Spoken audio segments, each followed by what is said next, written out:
Hello, everybody, and welcome into the Penny Bloom podcast. It is I, Colton Robertson, and you're back for the 96th episode of this show. Fuck. So close to 100, so close to 2 years. I'm ecstatic. And it's another episode of Harley Quinn that we're here to talk about. I'm joined by my love, Emily Thompson. Hello. Hello. I'm so glad you're here. I am so glad to be here. So we're talking Season 1, Episode 6 of Harley Quinn. You're a damn good cop, Jim Gordon. I fucking love this episode. This is, as we were watching it, our little pre-live commentary our pre-commentary ritual, if you will. I realized, like, this is a top-tier episode for me. Yeah, top 10. Like, you get some Batman action, but it's not excessive. It's a little bit. It's definitely background. You know what I'm saying? Yeah, and we get more. I mean, into the team of Harley Quinn. You know, we just get more into their dynamic, them coming together more. Yeah, and more emotions from the characters. Yeah, like it showed them. It showed no that emotions from some characters. It showed that they are, they need to be listened to. If this is going to be an actual crew, they need to listen to each other.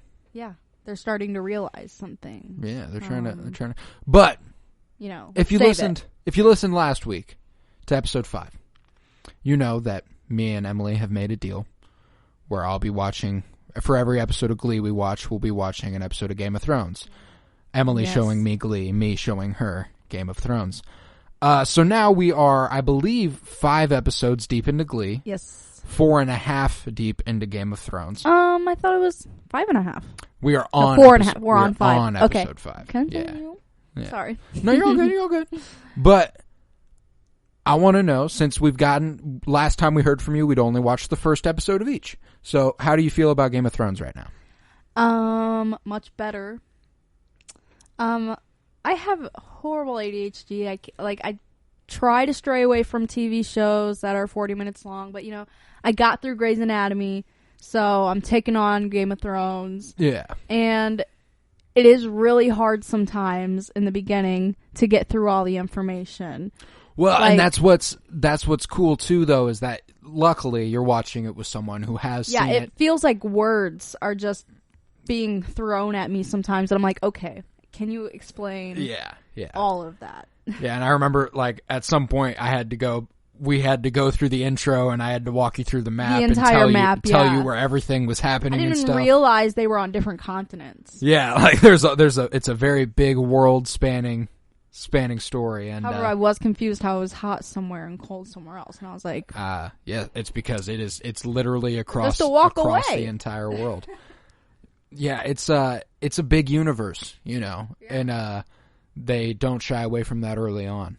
And They're like, look at how big this is. You'll only see it get bigger, and then towards the end, it'll start shrinking back down to what it is now, And I'm so excited to see how big it gets. I know it's going to be big. They're starting to add some drama. We're starting to get some more drama instead of weird... So, for the record, we will be spoiling a little bit of Game of Thrones and a little bit of Glee, just for the fuck of it. And this won't take long. If you're listening to this and you don't want to hear Game of Thrones or Glee, skip ahead about very weird minutes. Fandoms. Yeah, skip ahead about 5 minutes, 6, 7. And if you hear we're talking about Harley Quinn by then, skip back a couple until you find us, and then just figure it out. Figure it out. You've got this. Skip forward. We believe skip forward. In Game of Thrones, as of right now, you're looking at a Ned Stark who is becoming even more suspicious of the Lannisters than he's ever been. He's the dagger. Yeah. He's convinced at this point something isn't right with the Lannisters. Exactly. And he's found the king, Robert Baratheon's bastard son. Yep. He's interesting. Who at this point, if we're going off what we know, Joffrey Baratheon's his oldest son, but you've got fucking Gendry in the streets of King's Landing. Exactly. So we've already introduced. Who does the throne go to then? Exactly. So now this is the first taste of what drama. It's the first taste of what the whole show is supposed to be about. You know, so you've seen the zombie part of it, but you personally, what's got me sucked in right now is Daenerys' baby and her getting her voice. I'm like, yes. Period, queen. Yep, Daenerys. Stand up for yourself. You know, Daenerys is pregnant now. Like, I wasn't going to be able to watch it if they just kept torturing her. Oh, no. She really reclaims her shit. You know, she's like, I am Daenerys Stormborn. Mm-hmm. Fuck with me. I'm a Khaleesi. Back the fuck. And I love how she is taken on the identity. Yeah, she's like, of Khaleesi. Yeah, you made me a Khaleesi. I am a Khaleesi, bitch. It's outstanding. But yeah, you got Jon Snow at the wall and stuff. But yeah, so you're digging it. Mm-hmm. You're digging it. All right, good to hear. I love it. All right, let's hear your take on Glee. You know, I don't feel I'm wasting my time as much as I did the first episode. You know what I'm saying? It's very predictable. It is very predictable. I have to gaslight you but that makes it comfortable. You know, it makes it easy to watch. It's not like Game of Thrones where I have to think hard in the slightest. You know, I don't have to pay attention every second to know what's happening a few minutes later. You know what I'm saying? Yeah. I don't have to keep rewinding and be like, you missed all this important information. I can be like, this is exactly what just happened. But it took 10 minutes. Sorry.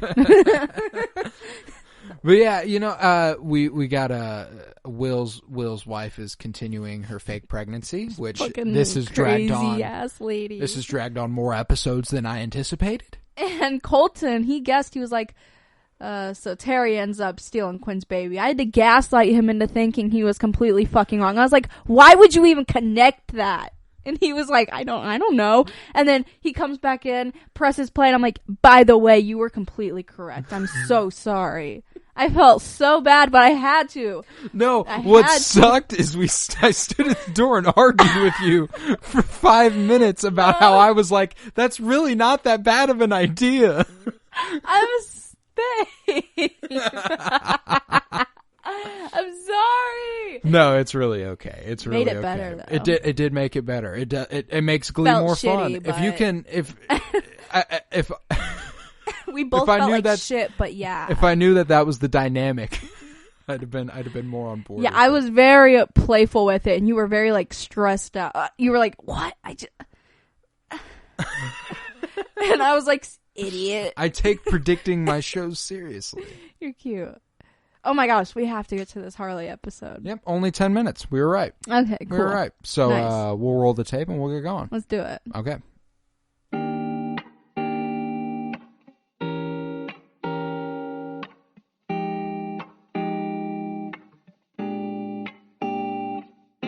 Welcome to the Penny Bloom Podcast. Ain't another place that has got more bombast. Romp past your mom, dads, listening to Tomcats, talking everything that make you sad. We don't want that. We're here to make you smile. Put your mind at ease. Peace, love, and bloom, and always praise Keanu Reeves. This what we about. Get some weed in now. We'll talk until we can't no more, and then we peacing out. Alright, let's go. Penny Bloom Podcast. It's the Penny Bloom Podcast. Penny Bloom Podcast. It's the Penny Bloom Podcast. Penny Bloom Podcast. Penny Bloom Podcast. Penny Bloom.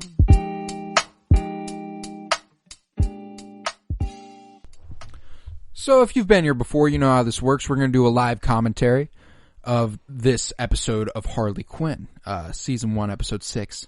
You're a damn good cop, Jim Gordon. Or is it you are a good damn good cop? You're damn good cop, Jim Gordon. You're a damn good cop, Jim Gordon. That's right. So you're a damn good cop. We're going to cue it up on HBO Max. We're going to hit play on it, and we're going to talk about it as it happens. All right. So if you want to watch along, cue it up with us. I'll give us a countdown. I'll go 3, 2, 1, punch it. You can be watching along. If you don't want to watch along, that's all right. Yeah, just listen. Just listen. We'll be talking. We'll be chilling. Chilling, vibing. We'll be chilling. It's a good episode. So close your eyes and rest. Yeah, unless you're driving. Drive. Unless you're driving, do not close your eyes while you are driving. Your eyes and rest. The Penny Bloom Podcast will not be held responsible for you closing your eyes while you drive. Maybe you should just cut that part out. No, I'm going to keep it. Okay. Let's get into it, though. Do it. So I'm going to give the countdown. Ready? Yeah. 3, 2, 1, punch it. Boom. We're pressing play. Oh, we got a little bit of a buffer. We got a little bit of a buffer. DC Okay, cool. Universe Original. We're close enough. Hopefully you're still following along. We're close enough.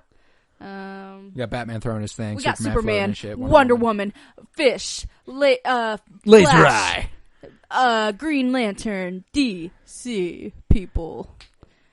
So, are you liking the DC universe anymore? I've loved the DC universe ever since I finished this show.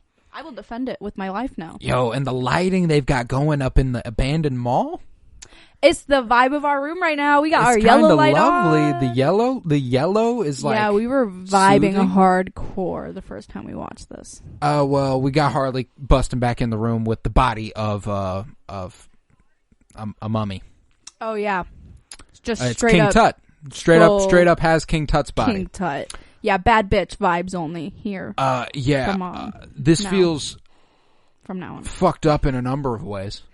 Yeah, Harley, you'll see in this episode, takes it a little bit too far. She doesn't have a lot of regard for others. And not a lot of boundaries yet either. No, not one bit. I never noticed until just now that their Google is called Snooble. Snooble. Google. Snooble. Google. I like these comments about Harley getting into the Legion of Doom. This part with Clayface always reminds me of Joey reading the review for Monica's restaurant in the newspaper thinking it's a good one. Your food is abysmal. She's like, God damn, Joey. She's like, you don't have to rub it in. Should have read it through. Yeah, so now she's straight up just going to smash King Tut's... Just desecrating the resting tomb of the old Tutankhamun. It's alright. It's fine. It's okay. It's cool. And we got another little selfish glimpse of Harley there. She's still very, very concerned about how things will benefit her. It's speaking of like a selfish supervillain who abuses their crew. How about MODOK? Yeah, MODOK. Oh my gosh, that's a super good show. Yo, that's a really, really good. We need to finish that tonight. Yeah, let's do it. So we watched the first 5. Okay. But MODOK, similar to Harley, does not give a fuck about his crew in episode 4, which I don't know if you've watched yet. But he comes to know them, and he comes to appreciate them a little bit more. Oh, that's nice. I mean, MODOK's still a complete fucking asshole. He's not like Harley Quinn. But he's still like, man, in my weird way, I love you. Nice. Yeah. I love Cyborgman breaking down how he became a war criminal. You never think you're a war criminal, then you find yourself leading a separatist movement to overthrow a democratic elected leader, and then boom, you're a war criminal. Oh boy. We got Wayne Enterprise.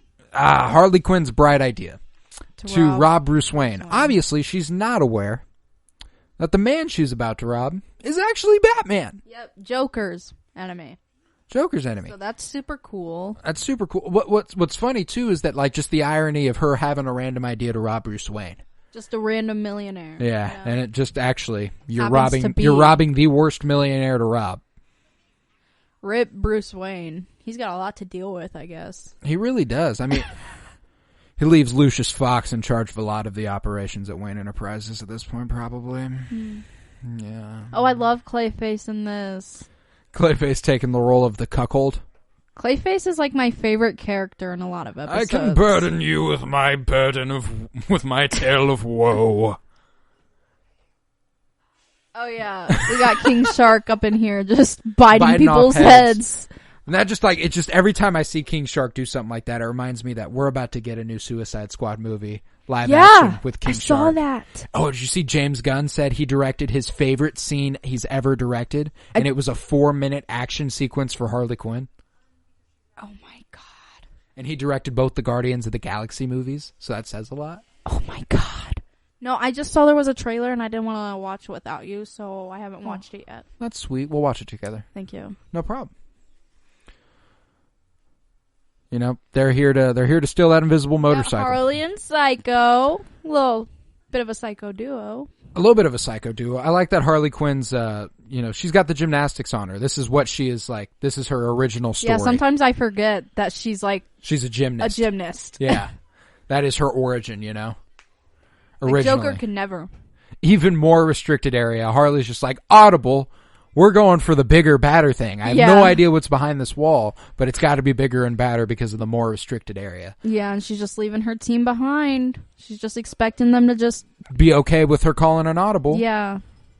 And they are okay with her calling an audible. Not even about to make it out. They are okay with her calling an audible as long as she's willing to hold it up for them. Yeah. And she shows right here she's not. She says, "Why can't you just grow the shit back?" It's like, yo, that's not how my powers work. That's his arm, bro. That's not how my powers work. Like Clayface. Unbelievable. We got Psycho literally about to die. The invisible bike exploded below him. Ivy and Psycho. You little bitch. I always loved that part. I kind of want Ivy to hold me like that. Yeah, I want her to hold us like that. Just both of us? Mm-hmm. Polyamorous action up in this bitch? Yep. You, me, and Poison Ivy? Yes. You, me, Poison Ivy, and a blunt? And a blunt. Is that would that be really offensive to Poison Ivy though? Yeah, because we're literally setting her on burning fire. A plant? I don't know. Maybe I have to feel like Ivy gets high. Is Poison Ivy anti-weed though? That'd make a lot of sense. Well, I don't know. What does she eat? Wait. I don't know. She probably doesn't have to eat. She probably just got that photosynthesis. Yeah, maybe she's against weed. I'm gonna look it up. You ought to. But right here we got Jim Gordon and Batman. Jim trying to, profess, just talk about his marriage, his failing marriage. Batman's like, yo, we are coworkers. Keep that shit to yourself. Another little MODOK thing. Don't bring that shit to work. I'm going to build this time machine to go back in time and meet my wife again. But, I love Cyborgman.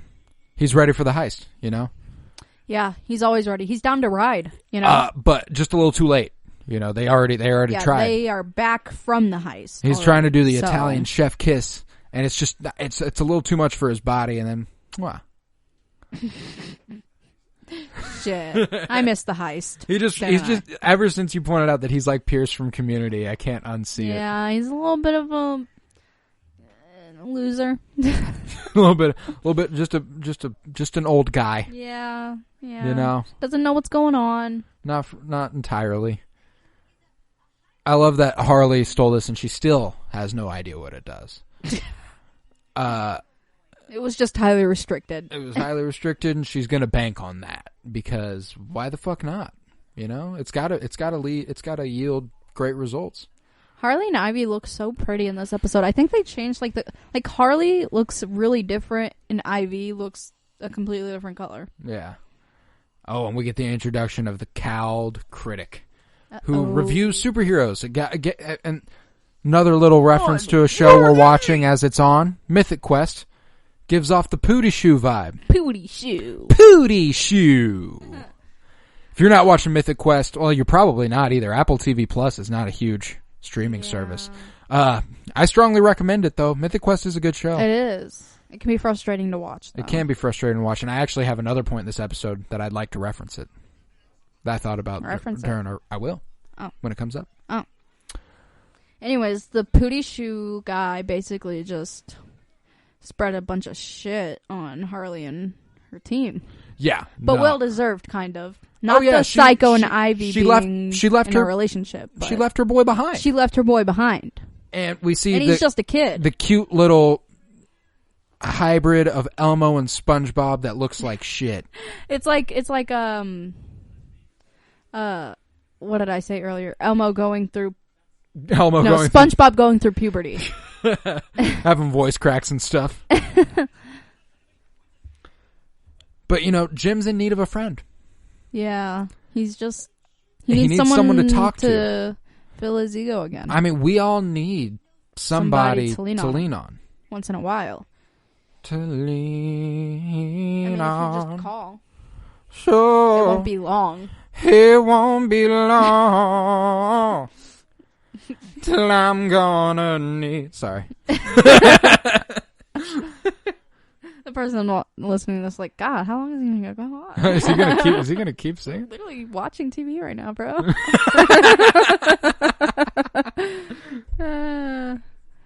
Can't be singing no fucking Bill Withers in my ear. As Psycho once said, I think I can speak for everyone when I say this is completely fucking stupid. She devises a plan to save his arm, though. You know, it's time to go back for their mans. Yeah, she's cleaning her shit up. I mean, it's still selfish, but... Kind of. It's fun. It's a fun show. She will end up cleaning her shit. I love Poison Ivy. Just always down to ride. Yes, and she drops the B word in this. Yeah, babe. Babe! But mostly for you, babe. Oh my gosh, they're literally in love. I love them together. They're so beautiful. I love them so much. I want to be besties with them. They're so cute. I love that earlier in the episode, Batman treated Jim Gordon like his kid, and he was like, "The bat signal is a privilege. You've abused it." And he folds it up. It's funny. the hands just like, Jim, you're a really good cop. I love that he's just a kid who will do anything for approval, and Jim is also just an adult who will do anything for approval. So they just connect naturally. And freaking having a good time. I mean, why wouldn't you want to go play basketball? No way, that hand just dunked. No. I mean, that man has to have a 10-foot vertical.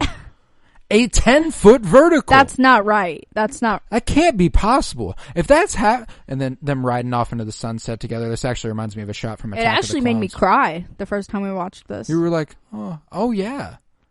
I think it did. I think it actually did. You're not joking about that. I think you were like, Jim needed somebody to talk to. I felt bad for him. No, it's fine. It's completely fine. It doesn't take much for me to cry during a TV show either. The plan, cops just being fucking cops here, bro. Just Shark shot King Shark down. Took him to jail. Second he walked into 2 minutes. Harley ain't even got out the car yet. Yeah. Threw his ass in jail. And I think it's funny that his idea here is to say that someone stole Bruce Springsteen. Yeah. I want to know why do cops like Bruce Springsteen? What's the... We're coming, boss!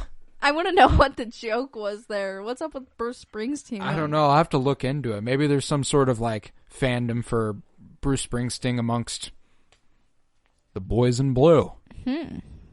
Pricks in blue. Maybe.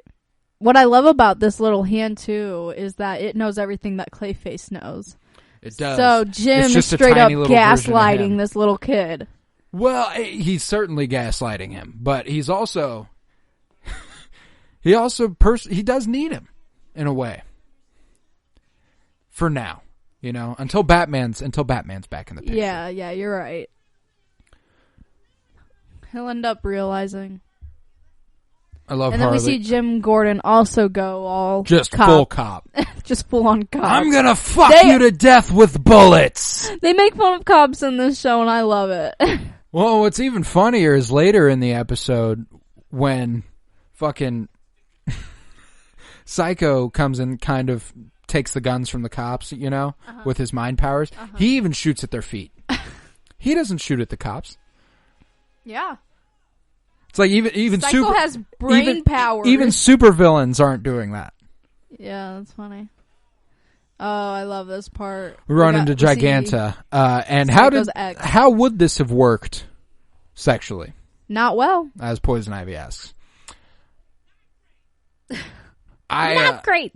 It couldn't have. I mean, Dr. Psycho could probably just climb in there. Yeah, and that's it. Like a whole body. And then do what? Just kind of just look around and be like, roll around, cool. And be like, wow, nice.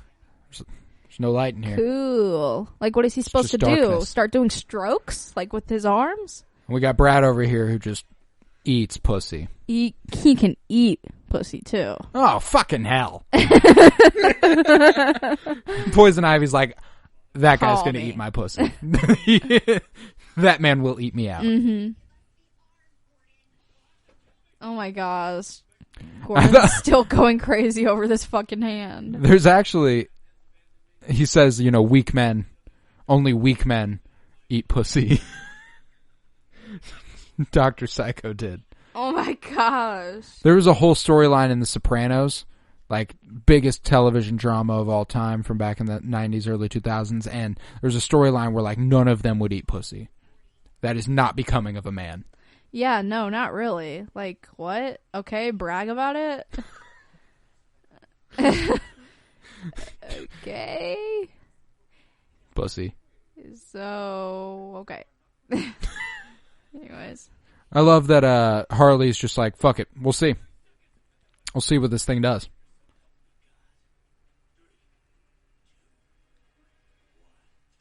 No, you're good.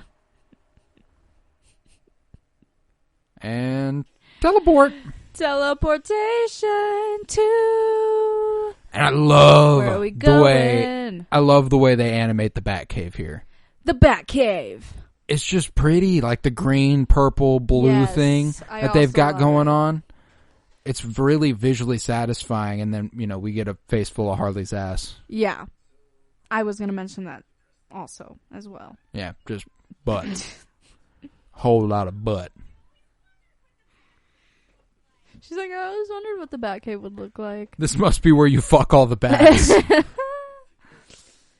Batman does fuck bats. It's canon now. I mean, she's convinced. I'm convinced. I'm convinced. As we settled on that back in the first episode. Yeah, actually. She's convinced. Why not just listen to her?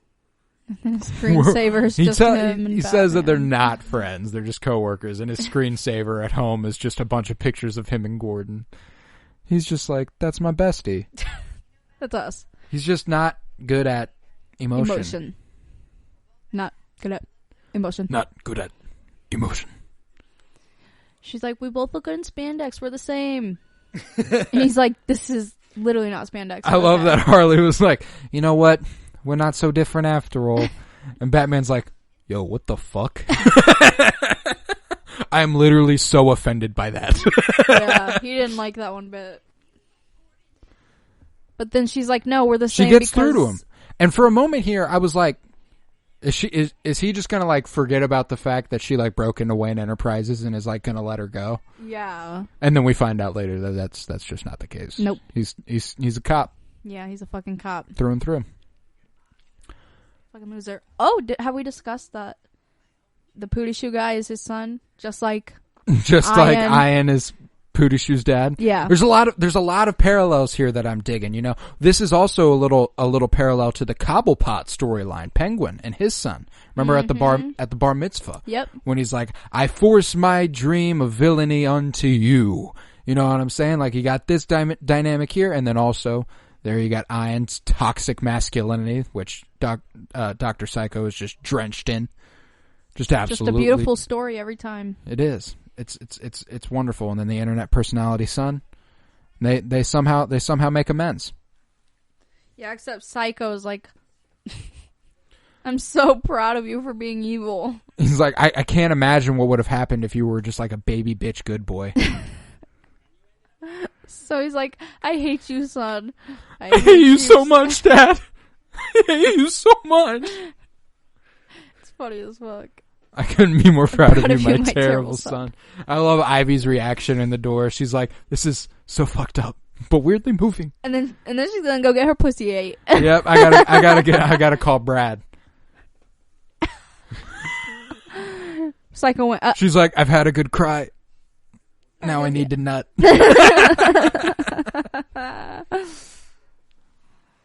Oh boy, what's gonna happen? Holy shit, can we do that again? I would so ask, like, Batman, Spider-Man, if they, like, swung me somewhere, I'd be like, yo, let's run that shit back. Yeah, I'd be like, alright, can we see New York now? Yeah, take me around this bitch. Like, I know it looks scary as hell, but, like, I trust Spider-Man. If I just did it, and got over it, then it'd be fun. Yeah, I trust Spider-Man and exactly. Batman. They'll save me if I'm dying. Exactly. Like, if I fell, they just grab me, and then I'd be like, ooh, exhilarating. Exactly.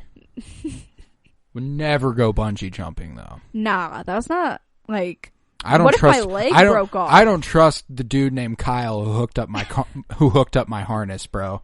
I don't trust my leg. I don't trust my bones. I feel like my hips are just gonna snap. Yeah, 80-foot drop and I got a bungee cord on my leg.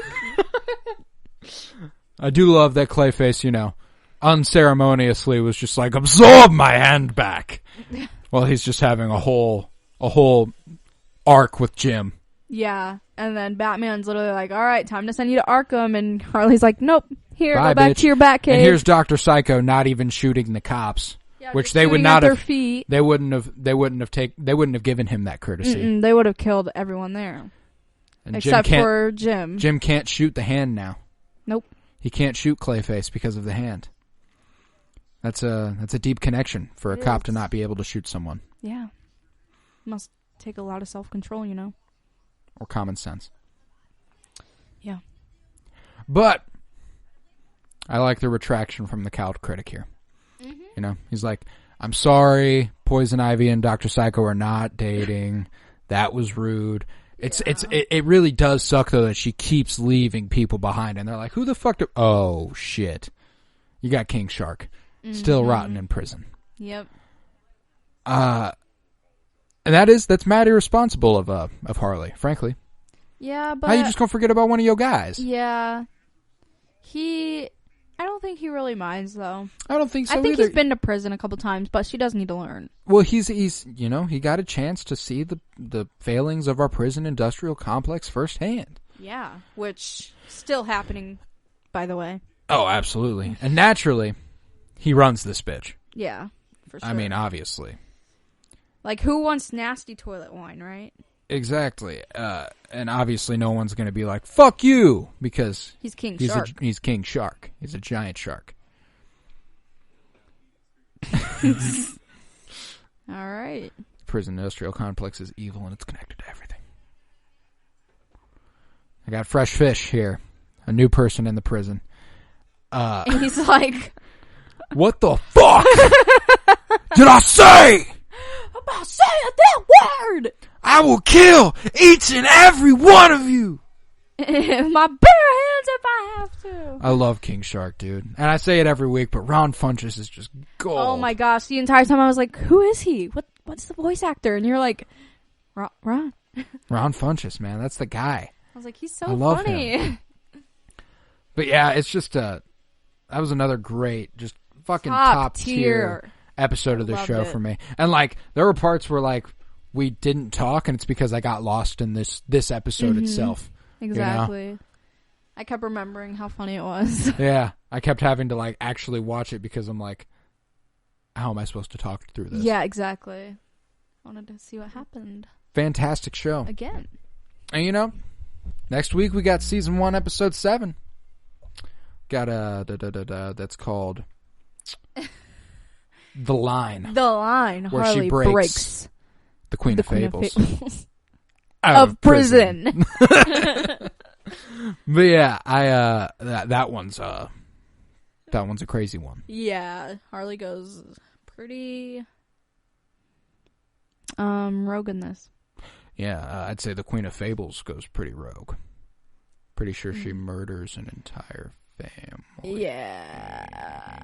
But anyways. Oh, well, this was the Penny Bloom podcast. It was the 96th episode of this show. It was a joy. I was Colton Robertson. You were? Emily Thompson. Thank you so much, honey. Thank you so much for just having me here and talking to me and just watching Harley Quinn with me twice and just chilling and vibing. Want to hold hands later? I do want to hold hands later. Cool. I love you. You're a fucking dork. I love you too. Again, this was the Penny Bloom podcast. Follow us on Twitter at Penny Bloom Pod, on Instagram at Penny Bloom Podcast. We do a show every week on Disney's The Bad Batch. Coming up in a few weeks, Loki will be starting up, and we'll be talking about Loki, Marvel's Loki. For extended editions of those shows, we got about 40 minutes of extra content on each of those. It's going to be at patreon.com/CoroBloom. Every episode available is about an hour and 20 minutes, but on Patreon, it's hour and 40, 2-hour long podcasts. So you just get all that extra shit, and it's a lot, and it's funny. It's super funny. It is funny. To be honest, it's so fun too. I love those guys. So check that shit out, and remember, peace, love, and bloom, and always praise Keanu Reeves.